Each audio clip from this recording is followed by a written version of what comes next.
اچھا آپ کو ایک بات سناتے، ہارون رشید کا دور ہے اور یہ پاکیزہ دور ہے امام اعظم ابو حنیفہ کا. والدہ فوت ہو جاتی ہے ہارون رشید کی، لوگوں نے تعزیت کی اور پھر ظاہر ہے کہ ایک دینی علماء سے تعلق بھی تھا تو اور وقت کا خلیفہ بھی تھا. کسی نے 10 قرآن مجید، کسی نے 20 50 100 200 400 دیے قرآن شریف. کیا بات ہے. امام صاحب جب آئے فرمایا 3 مرتبہ سورہ اخلاص کا ثواب تیری والدہ کا. بڑا وٹ چڑھیا، وقت کا بادشاہ ہوں، یہ وقت کے امام ہیں اور 3 مرتبہ سورہ اخلاص. رب جب دکھاتا ہے تو پھر ہدایت کے رستے روشن کر دیتا ہے. رات کو والدہ خواب میں ملی، اللہ نے مجھے بخش دیا. کہا بڑا کچھ کیا تھا حاجی، بڑا حاجی. کہا کچھ بھی پہنچا نہیں. تو بخشش فرمایا اللہ نے اپنی رحمت سے کر دی. سبب کیا بنا؟ فرمایا امام اعظم ابو حنیفہ کی 3 مرتبہ سورہ اخلاص نے میری بخشش کروا دی. 3 مرتبہ سورہ اخلاص نے میری بخشش کروا دی. پوچھا ہو باقیوں نے بھی قرآن پڑھا، باقی بھی انسان تھے، سب نے قرآن پڑھا، اللہ کا کلام پڑھا، باقیوں کا نہیں پہنچا، ان کا کیوں پہنچا؟ فرمایا باقیوں نے تیرے لیے پڑھا، انہوں نے رب کے لیے پڑھا. تو جس عمل کا پیچھے خیال صرف اللہ کا ہو اسے کہتے ہیں خلوص، اسے کہتے ہیں اخلاص، اور اسے ہی کہتے ہیں تصوف. تصوف سارے کا سارا یہ ہے، اللہ سے مخلص ہو جانا، اللہ سے خالص ہو جانا. عمل میں کھوٹ نکال دے اور عمل خالص اللہ کے لیے کر. یہ تصوف کا سارا مرکزی خیال ہے. تصوف جو ہے، یہ جو پیری مریدی ہے، تویز دھاگے کا کام نہیں ہے، لٹیں رکھنے کا نام نہیں ہے، چھاپیں پہننے کا نام نہیں ہے، بڑے بڑے جبے پہننے کا نام نہیں، اندر کی صفائی کا نام ہے. جتنا من ستھرا ہوگا اتنا بڑا صوفی ہوگا. اس کا اسی لیے کوئی رنگ اور کلر نہیں ہے جی کہ صوفی ایسا ہونا چاہیے، ایسا ہونا چاہیے. قرآن نے کہا صوفی ایسا ہونا چاہیے جس کا تن بھی ستھرا ہو، من بھی ستھرا ہو. کیا؟ تن بھی مصطفیٰ پہ قربان ہو، من بھی مصطفیٰ پہ قربان ہو، حضور کی شریعت کا وفادار ہو. اور جو حضور کی شریعت کا غدار ہو اس نے کیا صوفی بننا ہے؟ بس ڈھگوسلے ہیں، کھانے پینے کے بہانے ہیں. بہرحال اللہ تعالیٰ ہمیں معاف فرمائے. ایسی جاہل قوم سے ہمارا واسطہ پڑ چکا ہے. اللہ ہمارے لیے آسانیاں پیدا فرمائے. اللہ اکبر. تو من عامل صالحا، عمل صالح کی 2 شرطیں دوبارہ دہرانے لگا ہوں. وہ کیا ہے کہ پہلی شرط ہے خیال اللہ کا ہو اور اس عمل میں طریقہ رسول اللہ کا ہو، اور وہ عمل صالح ہے. اللہ اکبر. اور جب یہ عمل نصیب ہوتا ہے پھر انسانیت آتی جاتی ہے، انسانیت آتی جاتی ہے. اور اللہ تبارک و تعالی صبر و اجر کی توفیق عطا فرما دے. یقیناً میں شاہ زیب صاحب کو فوتگی والے دن دیکھ رہا تھا کہ اپنے والد گرامی کو جس طرح قبر میں اتار رہے تھے. عام طور پر بہت ساری جگہوں پر بیرون ممالک بھی اور اس جگہ پاکستان میں بھی موقع ملتا رہتا ہے دین کی نسبت اور برکت کی وجہ سے. لیکن جو ہائی کلاس کے لوگ ہوتے ہیں وہ اپنے والدین کو جب رخصت کرتے ہیں تو کچھ ان کا انداز ایسا ہوتا ہے کہ جو عبرت والا ہوتا ہے. لیکن ان کا اپنے والد گرامی کو قبر میں اتارنا اور پھر سارا، میں سمجھتا ہوں کہ یہ ان کے دل میں جو اپنے والد گرامی کی محبت تھی، یہ خدا کا فضل ہے، خدا کی مہربانی ہے. اللہ تبارک و تعالی انہیں جزائے خیر عطا فرمائے. اصل میں یہی ہے حسن سلوک جو اپنے والدین سے کیا جاتا ہے. کائنات کے اندر اللہ نے اپنی رحمت کا جو روپ رکھا ہے وہ ماں باپ کی صورت میں رکھا ہے. اگر کسی نے اللہ کی رحمت کو صورتاً دیکھنا ہو، وہ ماں کو دیکھے، باپ کو دیکھے. وہ اللہ کی رحمتوں کا ایک انداز ہے اور ایک روپ ہے جو اللہ نے اس دنیا میں تمثیل کے طور پر رکھا ہے. تو والدین اس دنیا میں اولاد کے لیے سب سے پہلے راہبر بھی ہوتے ہیں، رہنما ہوتے ہیں. اور اگر اسلامی نقطہ نظر سے کہا جائے تو سب سے پہلے پیر و مرشد ہوتے ہیں. سب سے پہلا جو مرشد ہے وہ والد ہے، والدہ ہے. اور جو بچہ اپنے والدین کی حقیقی فرما برداری کر پاتا ہے اس کے لیے سارے دروازے کشادہ ہو جاتے ہیں. اللہ رحمتوں اور برکتوں کا اس کو بہت حصہ عطا فرما دیتا ہے. اصل میں آج ہم جو ہے وہ شارٹ کٹ کے چکر میں ہوتے ہیں. بلے شاہ آسمانی اڑدیاں پھڑدا ہیں جرا گھر بیٹھا وہ پھڑدا ہی نہیں. ہم ہو سکتا ہے کہ دور دراز کسی جگہ پر بزرگ سے ملنے جائیں، لیکن گھر میں جو بزرگ ہیں ان کو ہم اگنور کرتے ہیں. سب سے بڑے بزرگ ان کی والدہ ہیں، ان کے والد ہیں، اور اگر دنیا سے چلے بھی جائیں تو ان کی قبور ذریعہ فیض بنتی ہے اور دعا کی قبولیت کا ذریعہ بنتی ہے. تو اس لحاظ سے ہمیں یہ جو رشتہ ہے کم از کم اسے اگنور نہیں کرنا چاہیے. یہ ایسا رشتہ ہے کہ اللہ تبارک و تعالیٰ نے اس سے خیر جوڑا ہے، اس سے برکت جوڑی ہے، اس سے رحمت جوڑی ہے. بڑی بڑی جو خزانوں کی چابیاں ہیں وہ اللہ نے اس رشتے کے ساتھ جوڑی ہیں. اسی لیے فرمایا وَقَضَىٰ رَبُّكَ أَلَّا تَعْبُدُوا إِلَّا إِيَّاهُ وَبِالْوَالِدَيْنِ إِحْسَانًا.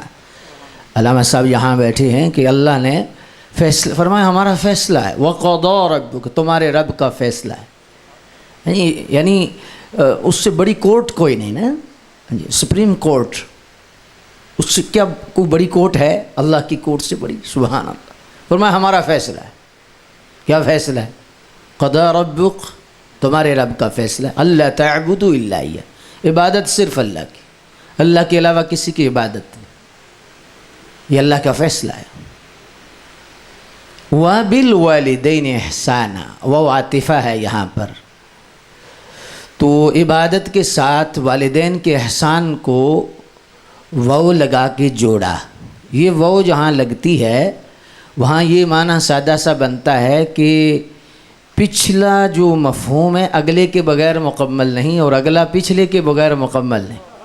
ظاہری طور پر تو یہ معلوم ہوتا ہے کہ والدین سے پہلے جو مضمون ہے مکمل ہو چکا. اللہ تعبدوا الا ایہ، بات ختم ہو گئی کہ عبادت صرف اللہ کی. مضمون تو مکمل ہے، لیکن وہ آگے بتا رہا ہے کہ جاری ہے، ابھی بات مکمل نہیں ہوئی.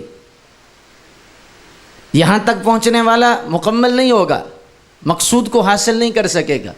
وَبِالْوَالِدَيْنِ إِحْسَانًا، اور والدین سے احسان کرو. یعنی عبادت اللہ کی، احسان والدین کے ساتھ.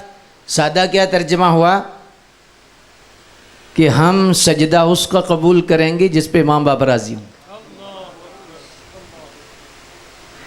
والدین کی رضا میں ہم نے اپنی رضا رکھی ہے، یعنی عبادت سے متصل جوڑا نا. یہاں پر علماء نے ایک اور جملہ بھی لکھا ہے جو میں اشارہ کر کے آگے گزرنا چاہوں گا.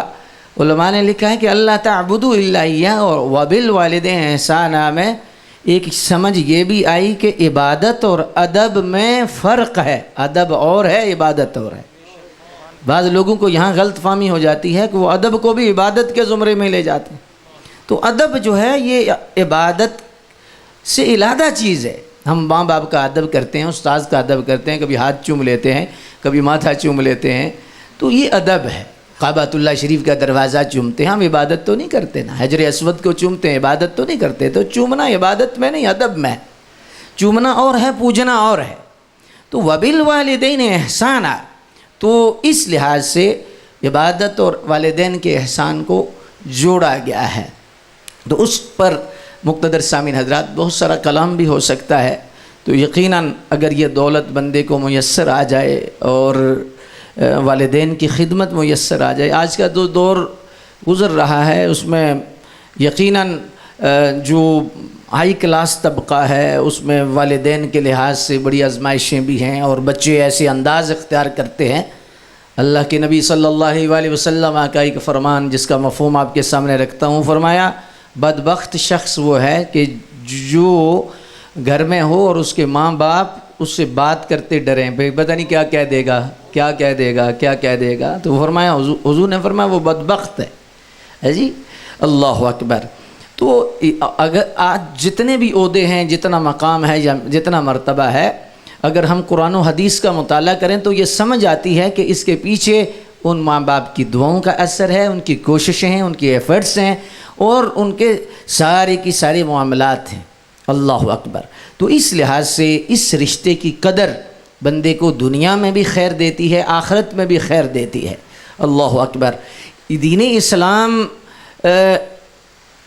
کے علاوہ فطری یہ چیز ہے، ایک ہے نشریت کا حکم ہے نا، فطرتاً بھی یہ ہے، عقل بھی تقاضا کرتی ہے کہ جو محسنین ہوں ان کا احسان جو ہے ان کے ساتھ احسان کیا جائے اور احسان کا بدلہ احسان کے ساتھ دیا جائے۔ تو والدین سے بڑا محسن کون ہو سکتا ہے؟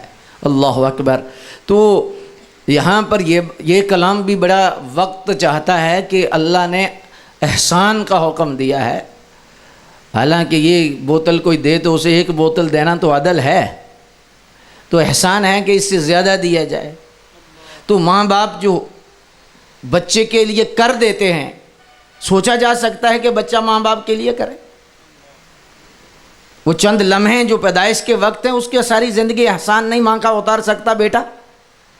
ساری زندگی، باقی تو دور کی بات ہے، وہ خاص لمحات ماں نے اس کے لیے کیا کیا، والد نے اس کے لیے کیا کیا؟ تو کم از کم ماں باپ کو اتنا تو دے، یہ عدل ہے۔ لیکن اللہ کہتا ہے وَبِالْوَالِدَيْنِ احسان کرو۔ تو اس پر صوفیاء نے لکھا ہے کہ یہ ہو ہی نہیں سکتا، پھر ایک طریقہ نکالا ہے، ان کے ساتھ ادب سے پیش ہو، احترام سے پیش ہو، ان کے لیے بخشش کی دعا کرتے رہو اور ان کے لیے صدقات کرتے رہو۔ کیوں؟ فرمایا تم یہ کر ہی نہیں سکتے تو پھر کیا ہے؟ فرمایا اللہ کی بارگاہ میں عرض کرو، اللہ اس کا بدلہ تو ہی انہیں عطا فرما، تو ہی ان پہ فضل کر دے، چونکہ میں تو کچھ نہیں کر سکتا، میرے بس کی بات نہیں، میں تو عدل بھی نہیں کر سکتا جو میری ماں نے میرے ساتھ کیا، میرے باپ نے میرے ساتھ کیا، میں تو عدل کا تقاضا بھی نہیں پورا کر سکتا، تو نے تو احسان کا حکم دیا ہے، تو اللہ تو ہی، جیسے رسول اللہ صلی اللہ علیہ وسلم کے درود شریف کے حوالہ سے حکم ہے کہ اب سرکار کی شان اتنی اعلیٰ ہے، عظمت اتنی ہے، مقام اتنا ہے، مرتبہ اتنا ہے کہ کون ہے جو سرکار کے مقام کو سمجھ سکے یا مقام کے حوالہ سے کچھ سمجھ کر اس درجے کی بات کر سکے؟ تو فرمایا پھر وہی ہے، اللہم صلی علی محمد وآل محمد، اللہ ہم تیری بارگاہ میں عرض کرتے ہیں، تو ہی سونے محبوب کا مقام جانتا ہے، تو ہی ان پہ رحمت نازل کر۔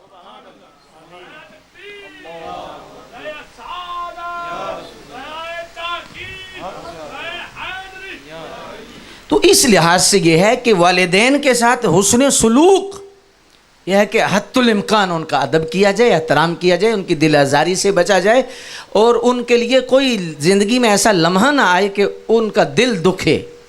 جی جتنا مکلف ہے اتنا تو کرے نا۔ اللہ اکبر۔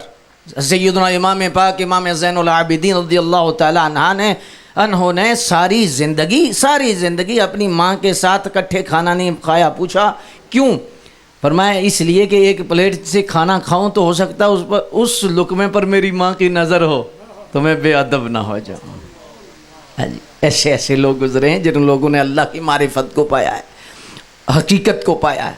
تو اس لیے بہرحال یہ ہے کہ ہمیں اس شعبے میں بڑا محتاط ہونا چاہیے، اور والدین کے معاملے میں اگر کوئی کمی اور کوتاہی ہے زندگی میں تو یاد رکھو معافی نہیں۔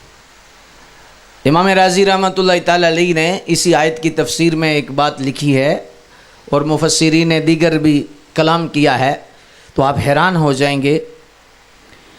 فرمایا کہ والدین کے ساتھ اگر کوئی زیادتی کر دے، دل آزاری کر دے، تو اس کا حل کیا ہے؟ معافی، یہی ہے نا۔ فرمایا ماں باپ معاف بھی کر دیں، سنو بہت بڑی اونچی بات ہے، ماں باپ معاف بھی کر دیں۔ امام راضی کہتے ہیں قیامت کے دن اللہ پھر بھی اس بندے سے پوچھے گا تو نے کیا کیوں؟ معافی مل گئی ہے، ماں نے معاف کر دیا، باپ نے معاف کر دیا، معافی مل گئی۔ کائنات میں یہی رب کی رحمت کا ایک انداز ہے کہ اللہ کی دو جو عادتیں ہیں نا، مولا کائنات فرماتے ہیں اگر بندہ اپنا لے تو اس کا قرب پا لے۔ دو عادتیں کیسی ہیں؟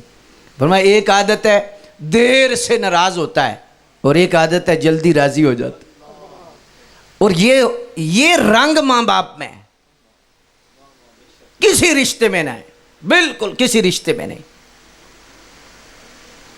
ماں باپ میں یہ رنگ آپ کو نظر آئے گا، دیر سے ناراض ہوں گے، او خیر ہے، اگر ناراض ہوں گے بھی او دفع ہو، چل آ جا۔ یہ اللہ کی رحمت کا رنگ ماں باپ کے اندر ہے۔ تو دیر سے ناراض ہوتے ہیں اور پھر جلدی راضی بھی ہو جاتے ہیں. ہاں جی. لیکن ناراض ہوں تو امام راضی کہتے ہیں کہ قیامت کے دن اللہ پھر اس بندے سے پوچھے گا بیٹے سے کہ باپ کو کیوں ستایا تھا, ماں کو کیوں ستایا تھا, یا اللہ معاف کر دیا, فرمایا تو نے کیا کیوں. اتنا نازک رشتہ ہے. تو اس لیے آج کی جو نسل ہے اس کو اس بارے میں غور و فکر کرنا چاہیے, اور کم از کم بچوں کو دین کی سمجھ کچھ نہ کچھ دینی چاہیے, کہ جس کو دین کی سمجھ آ جاتی ہے اس کے اندر یہ حسن آ جاتا ہے. اللہ اکبر. تو اللہ تبارک و تعالی جل مجد الکریم ان کے والد گرامی کی بخشش فرمائے, ان کی مغفرت فرمائے. بہرحال میرا بڑا دل خوش ہوا جب میں یہ قبر میں اتار رہے تھے, اور ساری جو آخری جو سلسلہ تھا وہ ادا کر رہے تھے, تو بہت مجھے خوشی ہوئی. یہ میں نے تمثیل اس لیے عرض کی کہ یار اب بیٹے کو اپنے باپ کا جنازہ خود پڑھانا چاہیے, ماں کا جنازہ خود پڑھانا چاہیے, خود غسل دینا چاہیے, خود قبر میں اتارنا چاہیے. اور ہم کر کیا سکتے ہیں یار؟ تو کم از کم اتنا تو ہم کریں نا. یہ ٹھیک ہے کہ چلو بچے بلائے تو پڑھائی کروا دی نا, یہ تھوک کے ساتھ پڑھائی کا اتنا فائدہ نہیں. خود سورہ فاتحہ بیٹا پڑھے, خود قرآن شریف کی 2 آیتیں بھی پڑھے, وہ باپ کو زیادہ فائدہ دے, وہ زیادہ اجر ملے گا. اس کا انکار نہیں ہے کہ درس کے بچے قرآن پڑھتے ہیں تو اس کا فائدہ ضرور ہوتا ہے, لیکن جن کے والدین فوت ہوتے ہیں تو وہ ہمارے پاس نصیحت کے لیے آتے ہیں. تو میں انہیں ایک جملہ کہتا ہوں کہ اگر آپ نے ماں باپ کی روح کو ٹھنڈا رکھنا چاہتے ہو تو اتنا قل کی اتنی زیادہ ضرورت نہیں, 10ویں ختم کی اتنی زیادہ ضرورت نہیں ہے, بہت زیادہ اتنا کچھ کرنے کی ضرورت نہیں. اگر ماں باپ کی روح کو آپ خوش رکھنا چاہتے ہو 5 وقت کی نماز پڑھو, تمہارے ماں باپ قبر میں خوش ہوں گے, ماں باپ قبر میں راضی ہوں گے. تو بچہ جب قرآن نماز پڑھتا ہے, کل تو چوتھے دن ہوگا نا, 10ویں دن ہوگا, چیلم بعد میں ہوگا, سالانہ ختم تو بعد میں ہوگا نا. اللہ نے سسٹم نماز میں ایسا رکھا ہے کہ دن میں 5 مرتبہ بچہ ضرور پڑھے گا, ربنا اغفر لی ولوالدیّ. یہاں پر ایک اور بات بھی میرے ذہن میں آ گئی, لنگر کے طور پر لے لیجئے. یہ جو کہا جاتا ہے جی فلاں بندے کا دعا کرنے والا کوئی نہیں, یہ غلط ہے. اگر مومن ہے تو اس کے لیے تو سارا جہان دعا کر رہا ہے.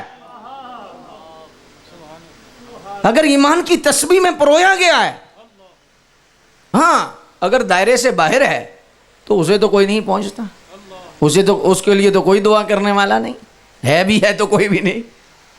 لیکن اگر صاحب ایمان ہے, یا ایھا الذین آمنوا میں آ گیا, اللہ اکبر, پھر اولاد بیٹے بیٹیاں نہ بھی کریں, کائنات میں جدھر جدھر بھی ربنا اغفر لی ولوالدیّ وللمؤمنین پڑھا جا رہا ہے, قبریں روشن ہو رہی ہیں, قبروں میں فیض پہنچ رہا ہے, اور ان کے لیے اللہ تعالیٰ آسانیاں دے رہا ہے. اور اللہ تبارک و تعالیٰ فضل, اس لیے آفاق سے ہے اس کی حریفانہ کشاکش, خاکی ہے مگر خاک سے آزاد ہے مومن, ججتے نہیں کن شک و حمام اس کی نظر میں, جبریل و اسرافیل کا سجاد ہے مومن.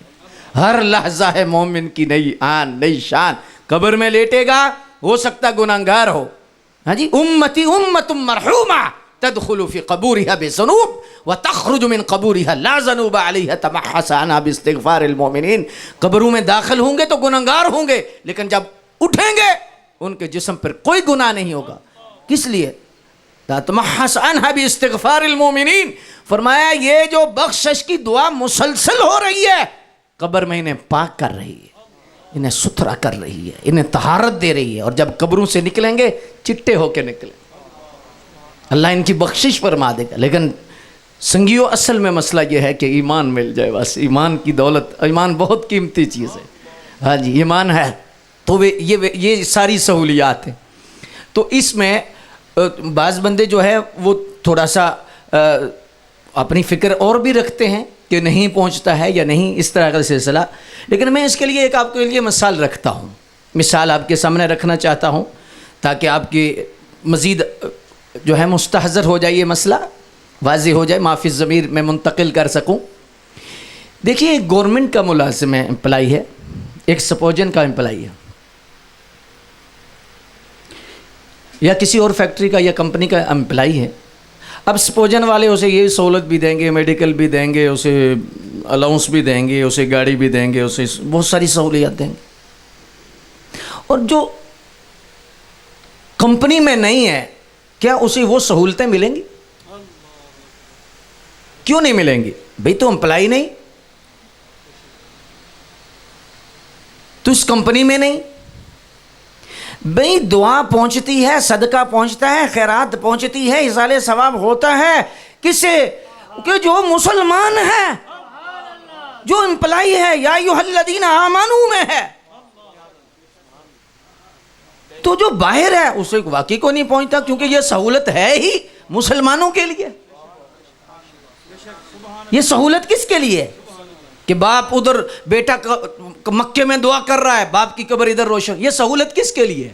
کلمۃ طیبہ کشجرۃ طیبہ اصلھا ثابت وفرعھا فی السماء، فرمایا یہ شجر طیبہ جو کلمے کا لگا ہے، یہ نہ سمجھو کہ مٹی میں چلا جائے گا تو اس کا فیض کم ہو جائے گا، فرمایا فیض اور بڑھ جائے گا، ہر لحظہ ہے مومن کی نئی آن نئی شان، گفتار میں کردار میں ہے اللہ کی برہان، یہ راز نہیں کسی کو معلوم کہ مومن قاری نظر آتا ہے، حقیقت میں ہے قرآن۔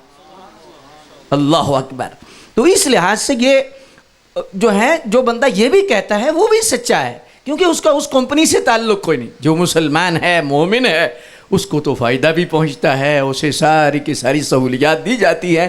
یہ سہولتیں کیوں دی جا رہی ہیں جی؟ اتنی سہولتیں، اچھا جی اسے فائدہ پہنچ رہا، اتنی سہولتیں، بھئی یہ نبی کی غلامی کی وجہ سے ہے، اس لیے سہولت ہے۔ جیسے میں نے جنازے میں بھی عرض کیا تھا کہ دیکھیں جو اس کمپنی میں نہیں، یا ایھا الذین آمنوا اسلام میں نہیں، اسے جلایا جا رہا ہے، لٹکایا جا رہا ہے، بہایا جا رہا ہے، کسی کو پرندے کھا رہے ہیں، کسی کو کوے کھا رہے ہیں، کسی کو آگ میں جو ہے وہ جلایا جا رہا ہے، اچھا اسے غسل دیا جا رہا ہے، اسے کفن بنایا جا رہا ہے، اسے نیا جوڑا پہنایا جا رہا ہے، چٹی جو ہے جوڑا پہنا کے خوشبو لگائی جا رہی ہے، کندھوں پہ اٹھایا جا رہا ہے، اس کا چہرہ تکا جا رہا ہے، یہ کیا ہے؟ وہ فرمایا یہ یا ایھا الذین آمنوا کی کمپنی میں ہے، یہ ساری سہولتیں حضور کی غلامی کی وجہ سے،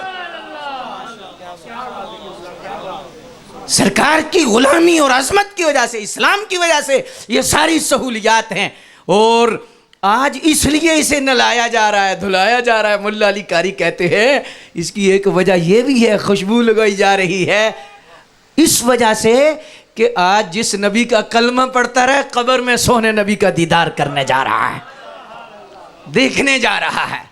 تو اس لحاظ سے مقتدر سامعین حضرات، الجھنے کی ضرورت نہیں، جھگڑا کرنے کی ضرورت نہیں، نہ ہمارے پاس وقت ہی نہیں کہ ہم کسی سے مناظرہ کریں، ہم کسی سے بحث کریں، بس ہمارا کام ہے وما علینا الا البلاغ، کہ بات پہنچا دو، پہنچانا کام ہے، منانا کام نہیں۔ ایک نہیں مانتا، صحیح ہو سکتا کہ اور کمپنی میں ہو، یا ایھا الذین آمنوا میں تو دعا بھی پہنچے گی، صدقات بھی پہنچیں گے، یہ رب کے قرآن سے بھی ثابت ہے، حضور کی زبان سے بھی ثابت ہے۔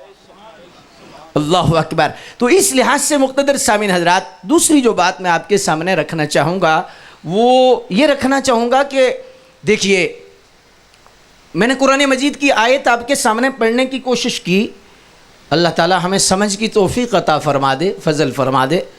ہم 5 بجے پورے دعا کرنے کا بھی ارادہ رکھتے ہیں، اور ایسا ہی انشاءاللہ ہوگا، اور جو تھوڑے منٹ باقی ہیں اس میں میں اس آیت کے حوالہ سے 2-3 باتیں آپ کے سامنے رکھنا چاہوں گا۔ اللہ اکبر۔ الذی خلق الموت والحیات لیبلوکم ایکم احسن عملا، بڑی خاص بات امام رازی نے اور دیگر ائمہ نے یہاں پر لکھی ہے۔ ایک تو یہ بات ہے کہ ہم نے موت کو پیدا کیا اور حیات کو پیدا کیا، موت اور حیات، لیکن ترتیب یہ ہے کہ پہلے حیات ہے پھر موت ہے، پہلے زندگی ہے پھر موت ہے، ترتیب تو یہ ہے، لیکن اس جہاں ترتیب ہے خلق الموت والحیات، موت کو پیدا کیا پھر حیات کو پیدا کیا، یہاں ترتیب تھوڑی سی الٹ نظر آ رہی ہے۔ فرمایا نہیں، الٹ نہیں ہے، اللہ کے نزدیک زندگی ہے ہی وہ جو مرنے کے بعد، اس کو اللہ نے زندگی نہیں کہا، حیات نہیں کہا، مرنے کے بعد جو زندگی ہے، موت کو سمجھا ہے غافل اختتام زندگی، نہیں اختتام زندگی نہیں، صبح دوام زندگی، اس زندگی کی صبح ہے جس میں شام نہیں، اس میں موت نہیں. اس کی آج صبح ہو رہی ہے اور آج یہ بندہ جا رہا ہے. اللہ اکبر. اس میں کیا ہے؟ یہ کیا ہے؟ لِيَبْلُوَكُمْ أَيُّكُمْ أَحْسَنُ عَمَلًا. ہم آزمائیں. آزمائش کیا ہے؟ آزمائیں گے. اللہ اکبر جل شانہ. اب اگر اس میں نے بحث کی کہ آزمایا تو اسے جاتا ہے جس کا پتہ نہ ہو، تو یہاں کس طرح کی آزمائش ہے؟ حالانکہ اللہ کو ہر چیز کا علم ہے. فرمایا اس میں اصل وجہ یہ ہے کہ اللہ کو تو علم ہے، لیکن قیامت کے دن کچھ کیس کر دیں گے کہ میں تو ایسا تھا ایسا تھا ایسا تھا. تو فرمایا پھر ہم بتائیں گے کہ کربلا میں حسین کا مقام کیا ہے.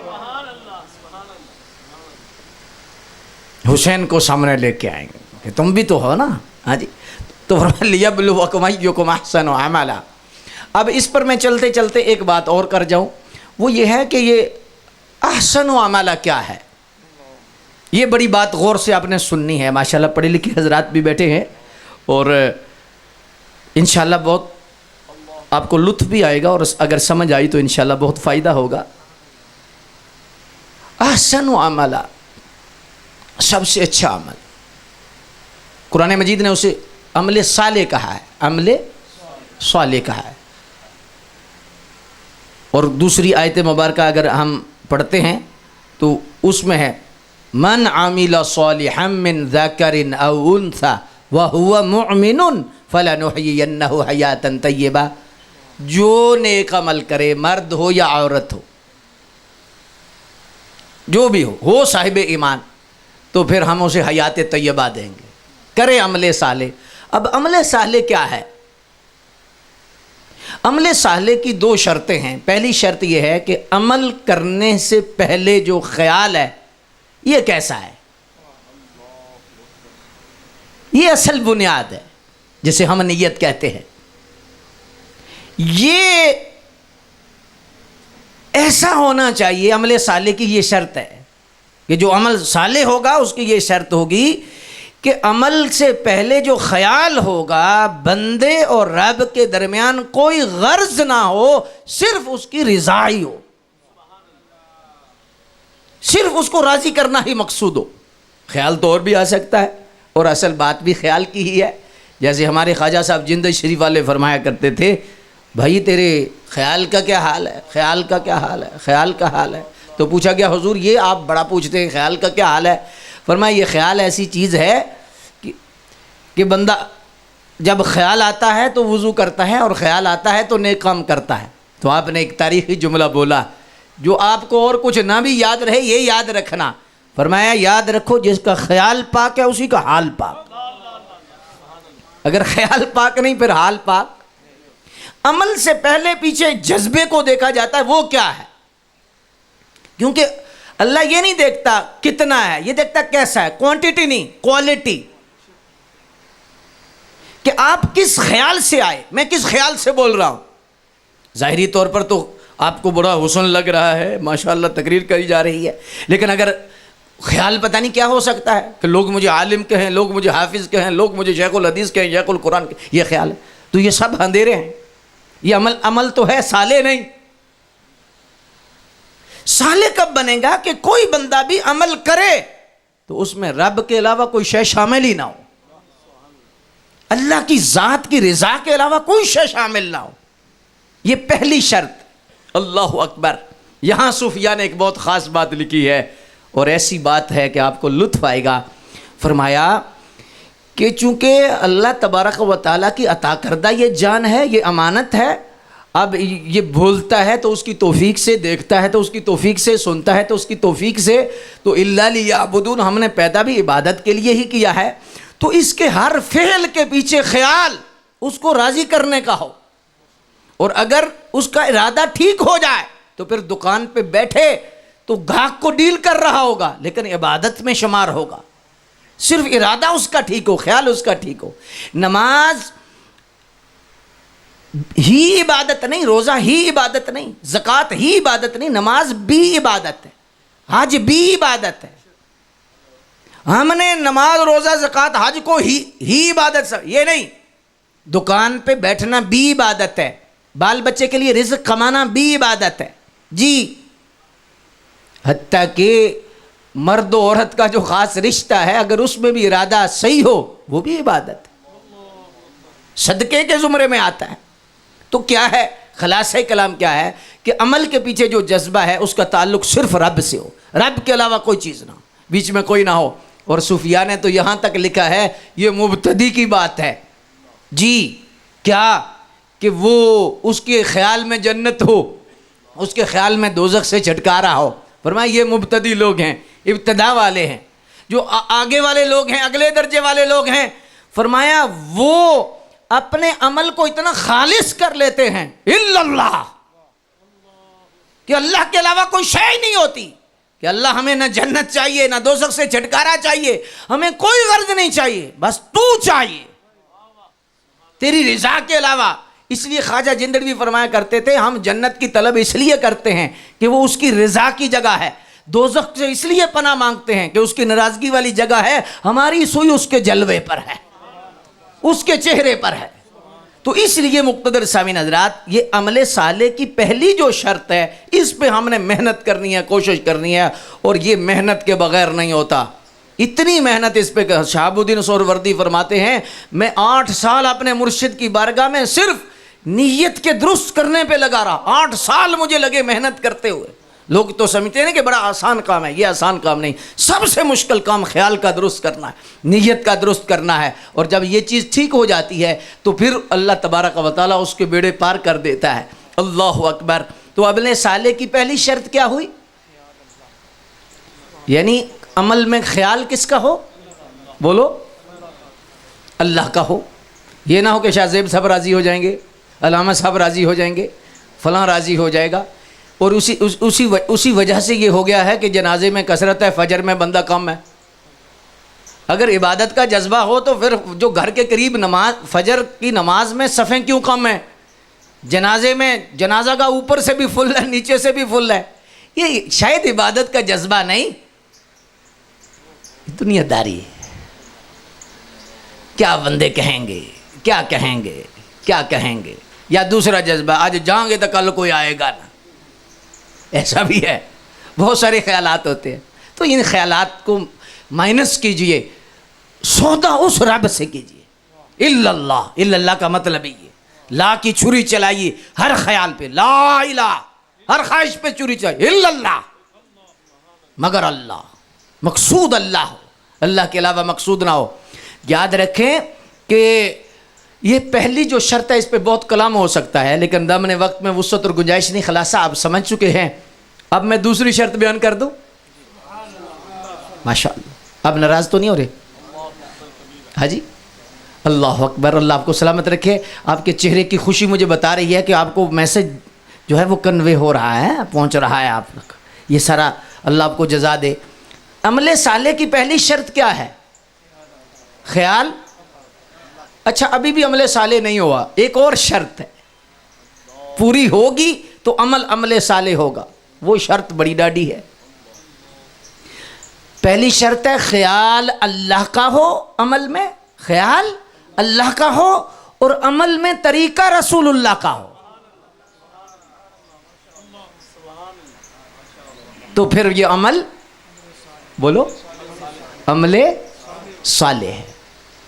اور یہ چھوٹا سا بھی ہوگا، احد پہاڑ سے وزنی ہوگا۔ اس کی طاقت کا پھر کوئی اندازہ نہیں لگا سکتا، کیونکہ اس کی نسبت اللہ سے ہو گئی، اس کا تعلق اللہ سے ہو گیا ہے۔ اللہ اکبر جی، بے شک یہ گنتی میں تھوڑا ہوگا لیکن وزن میں اتنا ہوگا، سبحان اللہ وبحمدہ سبحان اللہ العظیم۔ یہ کتنے ہلکے سے جملے ہیں جو زبان پر تو بہت ہلکے ہیں لیکن میزان پر کتنے بھاری ہوں گے، کہ فرمایا ساری زمینیں ایک طرف رکھ دو یہ جملے پھر بھی بھاری ہوں گے۔ اس کی وجہ کیا ہے؟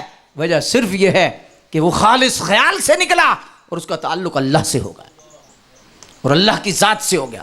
تو اس لیے یہ میں اکثر کہتا ہوتا ہوں، یہ کل 10ویں ختم یا یہ جو پروگرام ہے یہ مستحب ہیں، کوئی فرض تو واجب تو ہے نہیں ہے۔ تو اس پر اتنے قرآن شریف، 200 قرآن شریف، 300 قرآن شریف تھوک کے حساب سے جو آج کل چٹیں آ جاتی ہیں، صحیح ہے، ہم حسن زن رکھتے ہیں، اس سے بہتر ہے ان کا بیٹا 3 مرتبہ سورہ اخلاص پڑھ دے.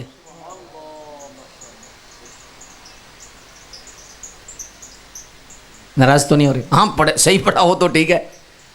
اچھا آپ کو ایک بات سناتے، ہارون رشید کا دور ہے اور یہ پاکیزہ دور ہے امام اعظم ابو حنیفہ کا. والدہ فوت ہو جاتی ہے ہارون رشید کی، لوگوں نے تعزیت کی اور پھر ظاہر ہے کہ ایک دینی علماء سے تعلق بھی تھا تو اور وقت کا خلیفہ بھی تھا. کسی نے 10 قرآن مجید، کسی نے 20 50 100 200 400 دیے قرآن شریف. کیا بات ہے. امام صاحب جب آئے فرمایا 3 مرتبہ سورہ اخلاص کا ثواب تیری والدہ کا. بڑا وٹ چڑھیا، وقت کا بادشاہ ہوں، یہ وقت کے امام ہیں اور 3 مرتبہ سورہ اخلاص. رب جب دکھاتا ہے تو پھر ہدایت کے رستے روشن کر دیتا ہے. رات کو والدہ خواب میں ملی، اللہ نے مجھے بخش دیا. کہا بڑا کچھ کیا تھا حاجی، بڑا حاجی. کہا کچھ بھی پہنچا نہیں. تو بخشش فرمایا اللہ نے اپنی رحمت سے کر دی. سبب کیا بنا؟ فرمایا امام اعظم ابو حنیفہ کی 3 مرتبہ سورہ اخلاص نے میری بخشش کروا دی. 3 مرتبہ سورہ اخلاص نے میری بخشش کروا دی. پوچھا ہو باقیوں نے بھی قرآن پڑھا، باقی بھی انسان تھے، سب نے قرآن پڑھا، اللہ کا کلام پڑھا، باقیوں کا نہیں پہنچا، ان کا کیوں پہنچا؟ فرمایا باقیوں نے تیرے لیے پڑھا، انہوں نے رب کے لیے پڑھا. تو جس عمل کا پیچھے خیال صرف اللہ کا ہو اسے کہتے ہیں خلوص، اسے کہتے ہیں اخلاص، اور اسے ہی کہتے ہیں تصوف. تصوف سارے کا سارا یہ ہے، اللہ سے مخلص ہو جانا، اللہ سے خالص ہو جانا. عمل میں کھوٹ نکال دے اور عمل خالص اللہ کے لیے کر. یہ تصوف کا سارا مرکزی خیال ہے. تصوف جو ہے یہ جو پیری مریدی ہے، تویز دھاگے کا کام نہیں ہے، لٹیں رکھنے کا نام نہیں ہے، چھاپے پہننے کا نام نہیں ہے، بڑے بڑے جبے پہننے کا نام نہیں، اندر کی صفائی کا نام ہے. جتنا من ستھرا ہوگا اتنا بڑا صوفی ہوگا. اس کا اسی لیے کوئی رنگ اور کلر نہیں ہے جی کہ صوفی ایسا ہونا چاہیے، ایسا ہونا چاہیے. قرآن نے کہا صوفی ایسا ہونا چاہیے جس کا تن بھی ستھرا ہو، من بھی ستھرا ہو. کیا؟ تن بھی مصطفیٰ پہ قربان ہو، من بھی مصطفیٰ پہ قربان ہو، حضور کی شریعت کا وفادار ہو. اور جو حضور کی شریعت کا غدار ہو اس نے کیا صوفی بننا ہے؟ بس ڈھگوسلے ہیں، کھانے پینے کے بہانے ہیں. بہرحال اللہ تعالیٰ ہمیں معاف فرمائے، ایسی جاہل قوم سے ہمارا واسطہ پڑ چکا ہے. اللہ ہمارے لیے آسانیاں پیدا فرمائے. اللہ اکبر. تو من عامل صالحا، عمل صالح کی 2 شرطیں دوبارہ دہرانے لگا ہوں. وہ کیا ہے کہ پہلی شرط ہے خیال اللہ کا ہو اور اس عمل میں طریقہ رسول اللہ کا ہو، اور وہ عمل صالح ہے. اللہ اکبر. اور جب یہ عمل نصیب ہوتا ہے پھر انسانیت آتی جاتی ہے، انسانیت آتی جاتی ہے.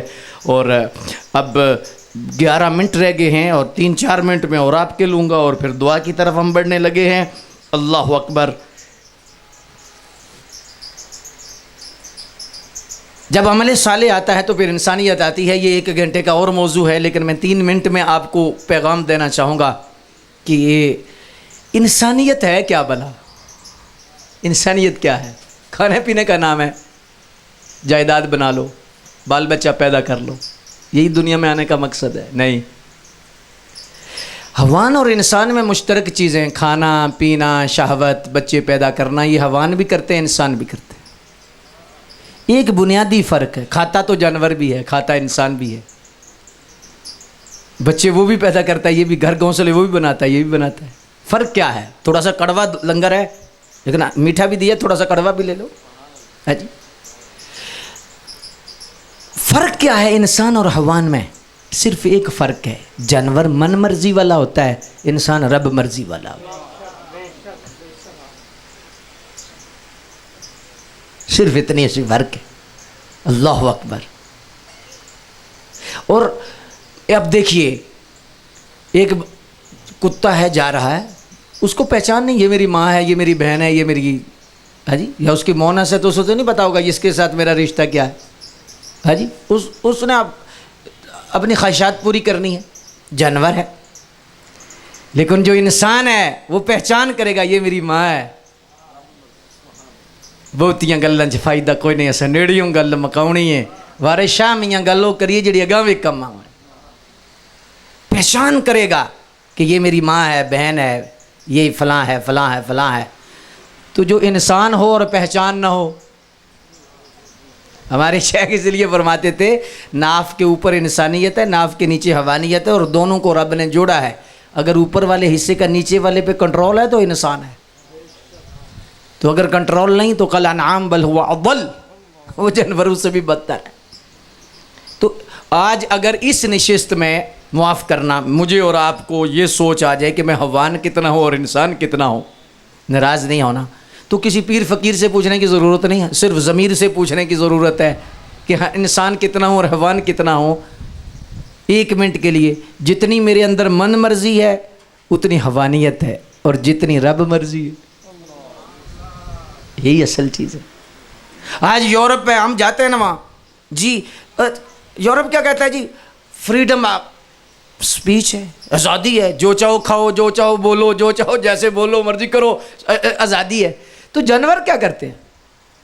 وہ بھی تو آزادی میں، وہ جانوروں کی طرف لے کے جاتا ہے زندگی، اور مدینے والے کا دین تمہیں انسانیت کا حسن دیتا ہے اور انسانیت کی معراج پہ لے کے جاتا ہے.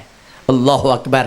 تو اللہ تبارک و تعالی آصف رحیم صاحب کی بخشش و مغفرت فرمائے، انہیں جنت الفردوس میں اعلیٰ مقام عطا فرما دے، اور اللہ پاک ان کے لیے آسانیاں پیدا فرما دے.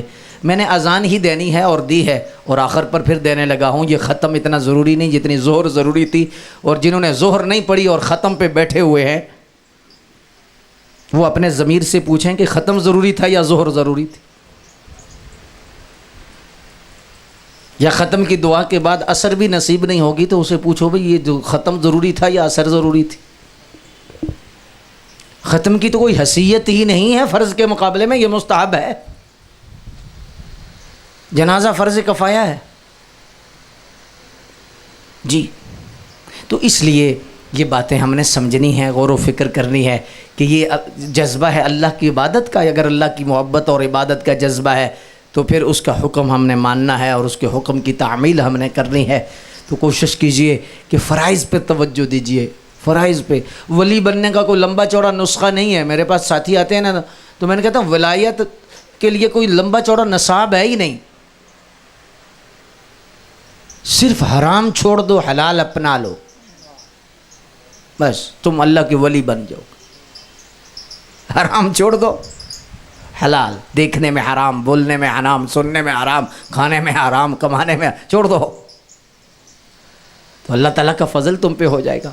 اللہ اکبر. بہرحال محفل میں بہت روحانیت ہے، اور یہ اللہ تعالیٰ کے فضل، اور میں سمجھتا ہوں آپ کے والد گرامی کا خلوص اور ان نے جو زندگی گزاری، اللہ تعالیٰ ان کی قبر کو روشن فرما دے، انہیں جنت الفردوس میں اعلیٰ مقام عطا فرمائے، حضور کی شفقت و شفاعت نصیب فرمائے. شاہ زیب بھائی کو اللہ صبر عطا فرما دے. بہت ہی اچھے ماشاءاللہ زندگی میں ان کی چینجنگ ہم نے دیکھی، اور بالکل ایسا یو ٹرن لیا، سبحان اللہ، اللہ اکبر. اللہ تعالیٰ انہیں نظر بد سے محفوظ فرما دے، اور حضور کی سچی وفا ہمیشہ کے لیے ان کا مقدر فرمائے. ماشاءاللہ حضرت علامہ صاحب تشریف لائے، علامہ صاحب، دیگر ہمارے بدر صاحب تو ہے ہی بدر ہیں ماشاءاللہ، دیگر علماء بھی ہیں. اللہ تعالیٰ ان کو جزائے خیر دے، برکات عطا فرمائے. وآخر دعوانا ان الحمد للہ رب العالمین. سورہ اخلاص شریف اور فاتحہ شریف پڑھ کے مل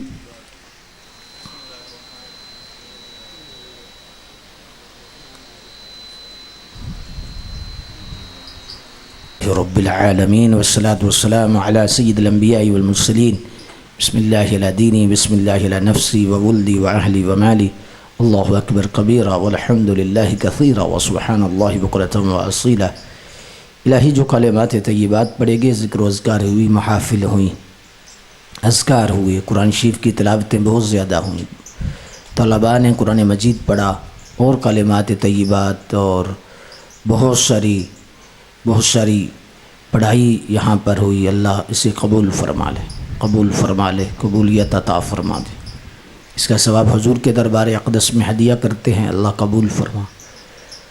آپ علیہ الصلوۃ والسلام کے وسیلہ جلیلہ سے جملہ نبیین، صدیقین، شہداء، صالحین، اولیاء، علماء، عرفاء، صلحاء، شہداء، مومنین، مومنات، مسلمین، مسلمات، سب بارگاہوں میں درجہ بدرجہ پیش کرتے ہیں. حاضرین کے جتنے متعلقین صاحب ایمان پردہ فرما گئے، خصوصاً جناب آصف رحیم صاحب مرحوم مغفور، ان کی روح کو اس کا ثواب پیش کرتے قبول و منظور فرما۔ اللہ ان کی بخشش فرما دے، ان کے والدین کی بخشش کر دے، ان کی مغفرت، انہیں جنت الفردوس میں اعلیٰ مقام عطا فرما، حضور کی شفاعت کبریٰ عطا فرما دے۔